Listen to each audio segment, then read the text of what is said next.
अस्सलाम वालेकुम स्टूडेंट्स, मेरा नाम अकील अहमद है, आपका अकाउंटिंग का टीचर। ये चैनल है हमारा अकाउंट्स ओनली के नाम से चैनल बनाया है। इसमें सिर्फ़ और सिर्फ हम अकाउंट्स पढ़ाएंगे, हर क्लास के अकाउंट्स पढ़ाएंगे। एग्ज़ामिनेशन पेपर भी होंगे, इसमें बुक से क्वेश्चन भी होंगे और अपने पास से भी कुछ क्वेश्चन कराएंगे। हमारा मकसद ये है कि आपको बिना किसी ट्यूशन के घर बैठे अपने मोबाइल पे ही आप अच्छी तरह अकाउंट्स को समझ लें, हमारा प्रॉब्लम हल कराएंगे यहाँ पे। इस वक्त मेरे पास किताब है, पेटीवाला की बुक्स है। चूँकि सब लोगों के पास आजकल कराची में ये पेटीवाला की बुक्स होती है, कोचिंग सेंटर में जाते हैं, कॉलेज में जाते हैं, तो लिहाजा मैंने सोचा कि पेटीवाला की बुक्स को ही मैं तमाम प्रॉब्लम आपकी सॉल्व कराता हूँ, यहीं से आपको समझाता हूँ। ठीक है, मैं अपना तारुफ़ करा दूँ पहले थोड़ा सा। मेरा नाम अकील अहमद है, मैंने बीकॉम किया था 1990 के अंदर यूनिवर्सिटी ऑफ कराची से।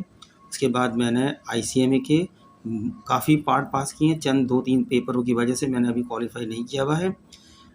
इसके अलावा मैंने MA इकोनॉमिक्स कराची यूनिवर्सिटी से पास किया है, मास्टर्स इन इकोनॉमिक्स मैंने किया हुआ है। उसके बाद मैंने कराची यूनिवर्सिटी से इंटरनेशनल रिलेशंस में मास्टर डिग्री ली हुई है, MA की। मैंने गवर्नमेंट SM लॉ कॉलेज से थ्रू कराची यूनिवर्सिटी LLB किया है। मैंने government Islamia law college Karachi through Karachi university मैंने LLM किया है।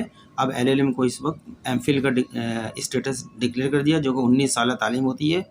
LLM में मेरा जो मेन टॉपिक था वो कॉर्पोरेट लॉ और क्रिमिनोलॉजी था। मैंने अपनी थीसिस कॉर्पोरेट लॉ के अंदर लिखी थी और इस वक्त मैं कराची यूनिवर्सिटी से PhD लॉ 2 साल हो गए हैं, PhD लॉ कर रहा हूँ। अब मेरा आखिरी फेज़ है जो थीसिस में चल रहा है। जैसे थीसिस मेरी कंप्लीट होगी, सबमिट कराऊंगा, तो इंशाल्लाह PhD लॉ में PhD की डिग्री मुझे मिल जाएगी आने वाले 1-1.5-2 साल के अंदर। तो मेरा मकसद ये है कि ये जो अकाउंटिंग में बच्चे परेशान होते हैं, तो मैं इनको कॉन्सेप्ट के हिसाब से सही तरीके से समझाऊँ, साथ साथ उसकी प्रॉब्लम भी हल करा जाऊँ। आपको नज़र आ रहा है पहला टॉपिक है, ये पेटीवाला की बुक है कराची से, इंट्रोडक्शन टू अकाउंटिंग। इस चैनल में हम हर क्लास की अकाउंटिंग पढ़ाएंगे। First year commerce, second year commerce, BCom part 1, BCom part 2, जिसको आजकल ADC 1, ADC 2 कहते हैं। इसके अलावा हम जो है और दूसरी प्रोफेशनल अकाउंटिंग में भी जो क्वेश्चन होंगे, कॉस्ट अकाउंटिंग, मैनेजमेंट अकाउंटिंग, जैसे जैसे आती जाएगी हम वो कराते जाएंगे आपको। ठीक है, ऐसे था। तो अभी इस टॉपिक में मैं आपको छोटा छोटा कॉन्सेप्ट जो है ना वो बताता जाऊंगा, जो आपके सामने नज़र आ रहा होगा, मैं पढ़ता जाता हूँ साथ में। ठीक है, आपको नज़र आ रहा है पहली हेडिंग आपको नज़र आ रही है यहाँ पे, अकाउंटिंग। ये हमारा टॉपिक था, इंट्रोडक्शन टू अकाउंटिंग। इसमें पहला पॉइंट नज़र आ रहा है अकाउंटिंग। मैंने इसको अंडरलाइन किया, इंपॉर्टेंट बातों को पढ़ता जाता हूँ, फिर उर्दू में आपको मतलब बता दूंगा। Accounting means the various technical activities perform by accountant. बता रहे हैं कि अकाउंटेंट एक कंपनी में जितनी भी अपनी टेक्निकल एक्टिविटीज़ परफॉर्म करता है उसी को ही अकाउंटिंग कहते हैं। मतलब अकाउंटेंट जो है वाउचर्स के ज़रिए से रिकॉर्डिंग करता है, जितनी भी मॉनेटरी इन्फॉर्मेशन यानी पैसे से मुताल्लिक जितनी भी रसीदें आती हैं, जहाँ पैसा खर्च किया होता है या पैसा वसूल करना होता है, कोई चीज़ ख़रीदी होती है, कोई एक्सपेंसेस पे करने होते हैं या कुछ सेल किया होता है, ये सब एक्टिविटीज़ होती हैं। और इनसे मुतालिक जितने भी उसके बाद डॉक्यूमेंट्स आते हैं जो प्रूफ कर रहे होते हैं, उन डॉक्यूमेंट के ज़रिए वो डेटा को रिकॉर्ड करता है, उसको क्लासीफाइड करता है, उसको समराइज़ करता है, फिर उसको इंटरप्रेट करता है और फिर उसको इंफॉर्मेशन को मुताल्लिका पार्टी तक पहुंचाता है। ये सारी एक्टिविटीज़ अकाउंटेंट की होती है, इसी को ही हम अकाउंटिंग कहते हैं।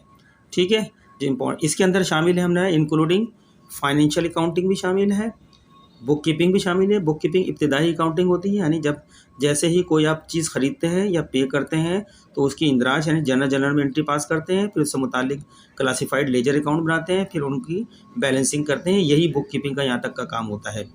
मैनेजमेंट अकाउंटिंग में डिसीजन मेकिंग करते हैं, परफॉर्मेंस इवैल्यूएट करते हैं मैनेजमेंट अकाउंटिंग के अंदर, कि एक मैन्युफैक्चरिंग कंपनी के अंदर जितनी भी जो है कॉस्ट की गई है, जितना पैसा इनकट किया गया है लेबर की शक्ल में, रॉ मटेरियल की शक्ल में, अदर एक्सपेंस की शक्ल में, उसकी परफॉर्मेंस को हम मेजर करते हैं यहाँ पे। और अगर उसकी बुनियाद पे हम कोई ऑर्डर ले रहे होते हैं तो हम देखते हैं कि वो ऑर्डर प्रॉफिटेबल है या नहीं है। उसकी एक टेक्निक होती है, वो बताई जाती है, मैनेजमेंट अकाउंटिंग पढ़ाई जाती है, ये डिसीजन मेकिंग अकाउंटिंग कहलाती है। जब हम इस पर आएंगे तो फुल डिटेल में बात करेंगे। ठीक है, अब मैं यहाँ पे हम बताना चाह रहे हैं, अगली जो लाइन बताई है इस बुक में, अकाउंटिंग इज कंसीडर, अकाउंटिंग समझी जाती है to be as old as money. Accounting इतनी पुरानी है मानी जाती है जितनी मनी है। दुनिया में जब मनी का वजूद आया है तो समझ लें अकाउंटिंग भी वहाँ से शुरू हो गई है। अब यहाँ बता रहे हैं अकाउंटिंग के फादर कौन है, तो यहाँ आपको नज़र आ रहा होगा अकाउंटिंग के फादर का नाम Luca Pacioli, PACIOLI, Pacioli and Italian है ये। इनको पूरी यूनिवर्सली रिगार्डेड समझा जाता है कि as the father of modern system of accounting. Modern system of accounting क्या है? Double entry book keeping system या एक्रूअल सिस्टम जो होता है, या double entry system of accounting, जिसको आज पूरी दुनिया में राइज है।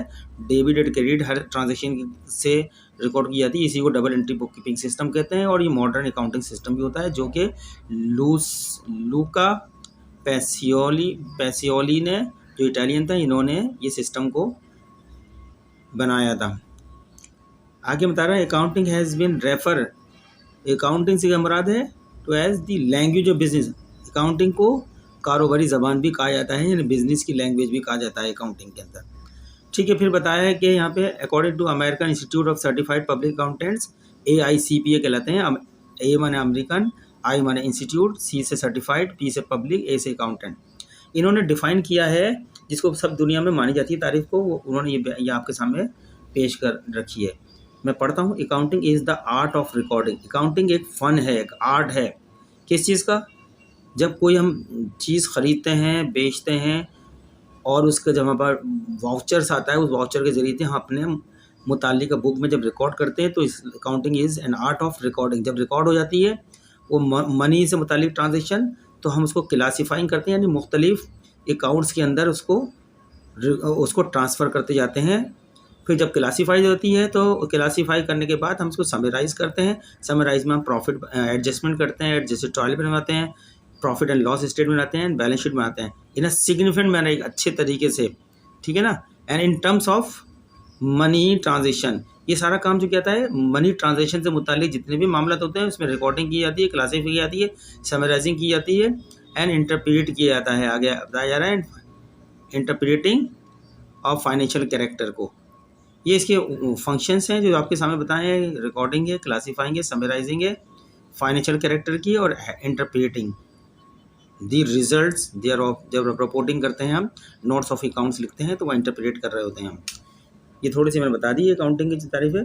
अब इसके ऑब्जेक्टिव क्या है अकाउंटिंग के, पर्पस क्या है, पर्पस अकाउंटिंग क्या है, वो आपको the following are the objective या पर्पस ऑफ अकाउंटिंग। पहला पर्पस बताया इसके अंदर, कह रहे हैं कि बिजनेस ट्रांजेक्शन को रिकॉर्ड करना है इसके अंदर, लेकिन एक सिस्टमेटिक तरीके से एक बुक ऑफ अकाउंट्स बनी होगी, जिसको हम जर्नल का नाम कहते हैं। उसमें उसको एंट्री को, उसके सपोर्टिंग डॉक्यूमेंट जो होते हैं, वाउचर जो होते हैं, उसके ज़रिए से एंट्री को रिकॉर्ड करते हैं। मॉडर्न अकाउंटिंग सिस्टम से डेबिट एंड क्रेडिट का सिस्टम जो होता है उसमें रिकॉर्ड किया जाता है। पहला रिकॉर्डिंग करने से मुतालिक फंक्शन है। दूसरा फंक्शन है, फिर हम जब ये रिकॉर्डिंग कर लेते हैं, उसके क्लासीफाइड कर देते हैं, मुतालिका लेजर अकाउंट्स में भेज देते हैं। कैश से मुतालिक ट्रांजेक्शन कैश अकाउंट में चली जाती है, सेल से मुतालिक ट्रांजेक्शन कैश अकाउंट में चली जाती है, कैपिटल से मुतालिक ट्रांजेक्शन कैपिटल अकाउंट में चली जाती है, परचेज से मुतालिक परचेज, इसको बोलते हैं क्लासीफाइड कर देते हैं। जब ये सब कुछ चली जाती है तो फिर अकाउंट का डेबिट क्रेडिट की शक्ल में बैलेंस कर लिया जाता है, और बैलेंस की एक्यूरेसी मालूम करने के लिए एक ट्रायल बैलेंस बनाया जाता है। ट्रायल बैलेंस की डेबिट और क्रेडिट साइड दोनों इक्वल हो जाती है बैलेंस शीट से, तो हमारा रिजल्ट बिल्कुल परफेक्ट होता है। फिर इसके बाद हम करते हैं डिटरमिन करते हैं, क्या मालूम करते हैं, ग्रॉस प्रॉफिट। जब हमारा ट्रायल बैलेंस में जाता है हम ग्रॉस प्रॉफिट मालूम करते हैं, ड्यूरिंग द पीरियड के अंदर कितना खाम मुनाफा कमाया है, या नेट प्रॉफिट यानी खर्चे अगर निकाल दो। ग्रॉस प्रॉफिट में तो अगर ऑपरेटिंग एक्सपेंस कारोबार चलाने के खर्चे निकाल दो, ग्रॉस प्रॉफिट में तो नेट प्रॉफिट आ जाता है ऑफ फर्म। एक ख़ास पीरियड के अंदर जब तक आपने कारोबार किया, वो 1 महीने का पीरियड भी होता है, ज़्यादा 1 साल का पीरियड होता है। ये सवाल में बताया जाता है जब भी हम करते हैं, या हर कंपनी का एक पीरियड तय कर लिया जाता है पहले से। फिर तीसरा पॉइंट जो है ऑब्जेक्टिव या पर्पस ऑफ अकाउंटिंग में हम मालूम करते हैं financial position of a firm. Financial position से मुराद ये है कि बैलेंस शीट जिसको हम कहते हैं, यानी किसी खास तारीख को कंपनी की माली हालत क्या है, यानी माली हालत से मुराद है कंपनी के पास जो असेट्स पड़े हैं वो कितनी मालियत के हैं। फिर उन असेट्स के ऊपर चूँकि 2 लोगों का क्लेम होता है, एक लाइबिलिटीज होल्डर कर्जदारों का, और एक जिसने इन्वेस्टमेंट की होती है पैसा, इन दोनों का होता है, इनको इक्विटीज़ कहते हैं। इस जितने के असेट्स होते हैं उतना ही जो है ये दोनों लाइबिलिटीज़ और कैपिटल का क्लेम हो सकता है, इससे ज़्यादा नहीं हो सकता।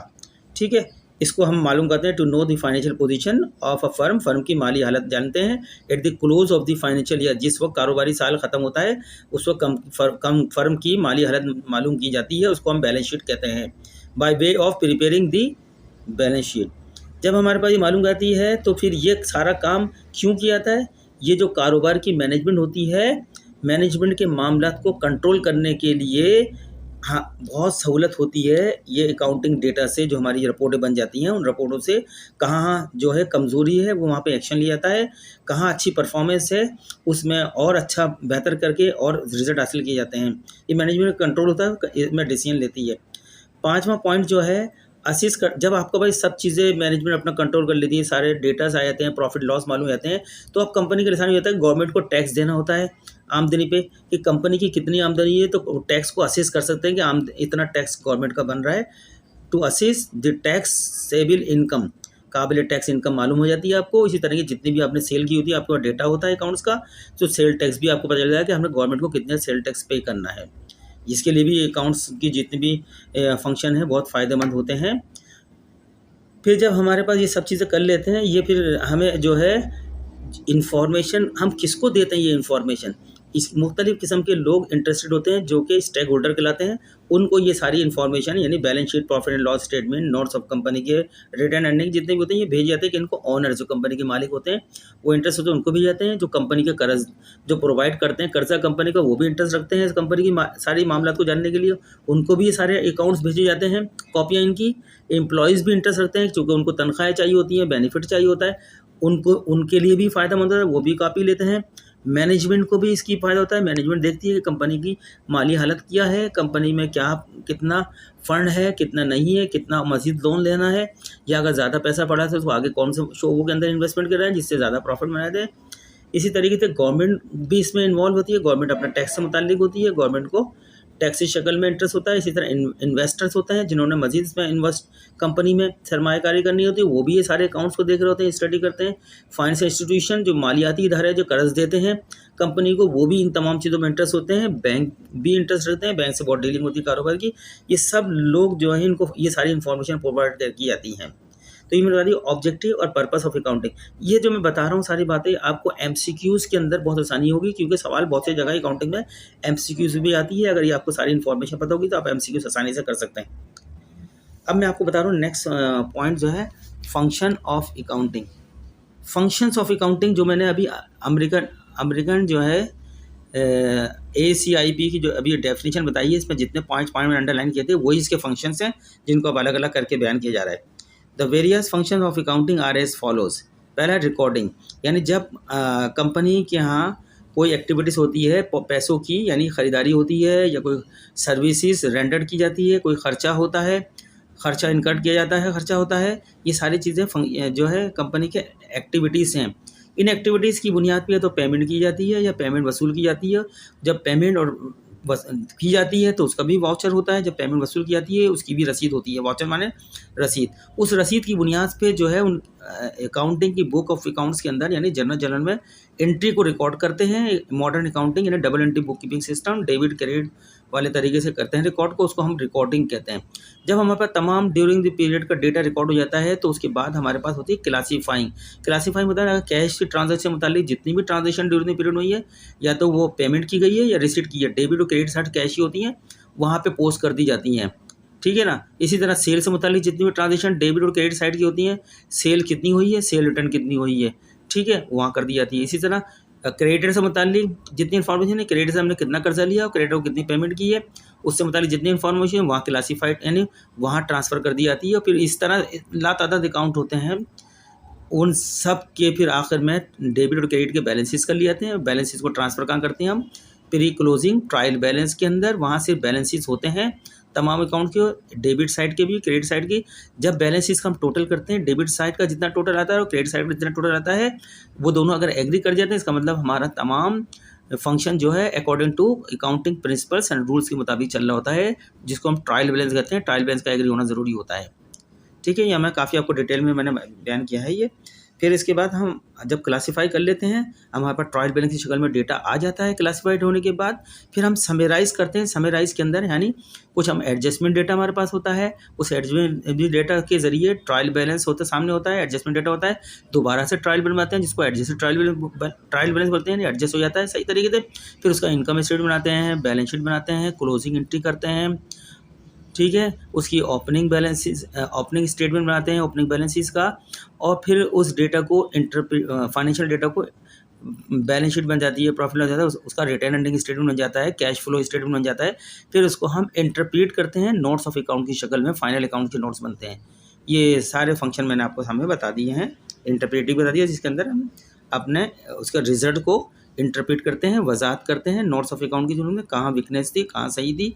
कोई अगर हमने सेल की गई तो उसके बारे में लिखा जाता है, कोई एसेट बेचा है तो उसके बारे में लिखा जाता है।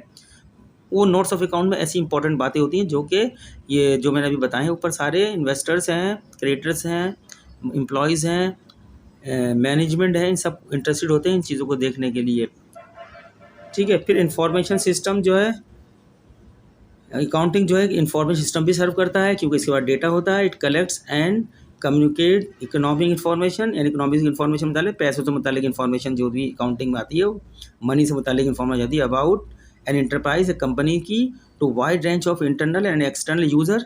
इंटरनल यूज़र जो मैनेजमेंट होती है, एम्प्लॉयज़ होते हैं, ऑनर्स होते हैं, और एक्सटर्नल यूज़र में आपके क्रेडिटर्स होते हैं, बैंकिंग इदारे होते हैं, फाइनेंशियल इंस्टीट्यूट, ये सब इंटरेस्ट इनको ये भेजी जाती हैं सारी, इसको हम बोलते हैं इंफॉर्मेशन सिस्टम, ठीक है। ये जितनी भी बातें बताई हैं मैंने, ये आपको एमसीक्यूज़ किसी भी इम्तिहान के बहुत कवर करेंगे। ये चूँकि मेरा थ्योरेटिकल कॉन्सेप्ट है, मैं 2-3-4 इस टॉपिक के बारे पहले थ्योरेटिकल कॉन्सेप्ट मुकम्मल करूँगा, उसके बाद आपको फिर जनरल से सारी एंट्रियाँ बनाना शुरू करूँगा। तो आज उम्मीद करते हैं इतना काफ़ी है। नेक्स्ट फिर लेक्चर के अंदर और आगे लेक्चर को बढ़ाएंगे। स्टूडेंट्स, हमारे लेक्चर अगर आपको पसंद आ रहा है, हमारे तरीके से अगर बात समझ में आ रही है, तो आप हमारे इस अकाउंटिंग ओनली चैनल को सब्सक्राइब करें, लाइक करें, आगे शेयर करें। इंशाल्लाह हम उम्मीद करते हैं आपकी अकाउंटिंग बहुत अच्छी हो जाएगी, आप इससे बहुत इस्तेफाद हासिल करेंगे, कॉन्सेप्चुअल भी और प्रैक्टिकल अकाउंटिंग प्रैक्टिस, सवालत की प्रैक्टिस में भी बहुत महारत हासिल करेंगे। आने वाले हमारे लेक्चर देखते रहिए। शुक्रिया आपका।